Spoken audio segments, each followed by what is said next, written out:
Miller और यूरे ने 1953 में एक एक्सपेरिमेंट किया और उन्होंने ये प्रूव करने की कोशिश की कि लाइफ की ओरिजिन कैसे हुई होगी।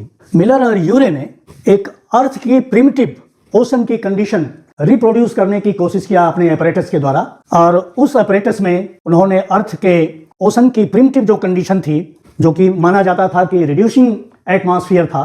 रिड्यूसिंग एटमॉस्फेयर के मतलब जिसमें हाइड्रोजन एटम्स की अधिकता हो, इलेक्ट्रॉन्स की अधिक मात्रा हो, एक ऐसा एटमॉस्फेयर जिसमें ऑक्सीजन नहीं थी। उस समय ये भी माना जाता था कि ओजोन लेयर का फॉर्मेशन नहीं था और डायरेक्ट सनरेज जो थी वो अर्थ पर पड़ती थी, ओशन में पड़ती थी, और उसके द्वारा वो एनर्जी प्रोवाइड होता था और मॉलिक्यूल्स की सिंथेसिस उस एनर्जी से होती थी। तो मिलर और यूरे का जो एक्सपेरिमेंट था वो ये अपरेटस उन्होंने फ्रेम किया और अर्थ की प्रिमिटिव ओशन कंडीशन को रिप्रोड्यूस किया, जिसमें ये रिड्यूसिंग एटमॉस्फेयर है और उस रिड्यूसिंग एटमॉस्फेयर में मीथेन गैस थी, अमोनिया गैस थी, वाटर वेपर था, हाइड्रोजन थी और नाइट्रोजन था, कुछ कार्बन डाइऑक्साइड भी थी। ऐसे अर्ली अर्थ का एटमॉस्फेयर था जिसको रिड्यूसिंग एटमॉस्फेयर कहा गया। 4 चीजों का मिलर ने और यूरे ने ध्यान दिया अपने एक्सपेरिमेंट में।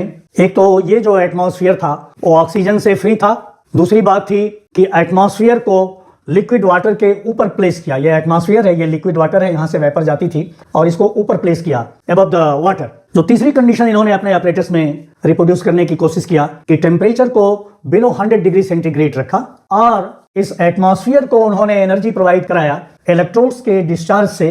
जब स्पार्क प्रोड्यूस कराया तो उससे इसको एनर्जी प्रोड्यूस कराया, जिससे जो अर्ली अर्थ की एटमॉस्फेयर थी उसको प्रोड्यूस करके उन्होंने इनका रिएक्शन कराया। ये गैस चैम्बर है और गैस चैम्बर के नीचे इन्होंने एक कंडेंसर कनेक्ट कर दिया और कंडेंसर में कूल वाटर इधर से जाके इधर से वो जो टेम्परेचर था या हीट थी वो इधर से निकल जाती थी। तो ये जो सिंथेसिस हुई इस गैस चैम्बर में उसको यहाँ पर कलेक्ट किया। तो जो कलेक्शन हुआ उस गैस चैम्बर में, जो सिंथेसिस हुई, तो उसमें स्मॉल ऑर्गेनिक मॉलिक्यूल्स बने और वो इंक्लूड कर रहे थे अमीनो एसिड्स को भी। आप जानते हैं कि अमीनो एसिड से प्रोटीन का फॉर्मेशन होता है और प्रोटीन जो है लाइफ के लिए बहुत ही आवश्यक है। जो अर्ली ऑर्गेनिक कंपाउंड्स बने, जिनको मेनली कहा गया कि हाइड्रोकार्बन्स थे, उसमें लाइफ के लिए जो ऑर्गेनिक कंपाउंड्स थे जैसे प्रोटीन है, कार्बोहाइड्रेट है, लिपिड्स है, पिगमेंट्स हैं, ये सब चीजें जो हैं फॉर्मेशन हुआ। फिर इनकी एनालिसिस की गई तो 2 चीजें मिलर को मिली कि जब उन्होंने इसका डिस्चार्ज कराया स्पार्क के द्वारा तो जो सिंथेसिस हुई इसको मेनी साइकिल्स रिपीट किया 1 वीक में। तो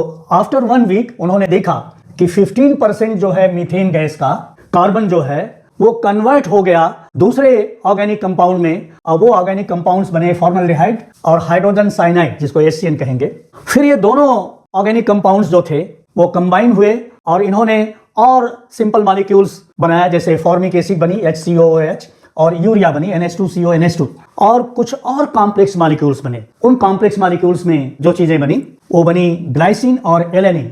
ये ग्लाइसिन और एलेनिन ये अमीनो एसिड है और अमीनो एसिड का जो कंट्रीब्यूशन है वो प्रोटीन के फॉर्मेशन में है और लाइफ के लिए प्रोटीन बहुत आवश्यक है। यद्यपि मिलर और यूरे का जो एक्सपेरिमेंट था वो एक माइलस्टोन प्रूव हुआ और उसने प्रीबायोटिक केमिस्ट्री की फील्ड को ओपन कर दिया, लोगों को काम करने के लिए खोल दिया। यद्यपि इनका जो एक्सपेरिमेंट था वो इनकरेक्ट था, लेकिन फिर भी इसको कंटेम्प्रोरी साइंटिस्ट के द्वारा मान्यता मिली, ये यूजफुल रहा।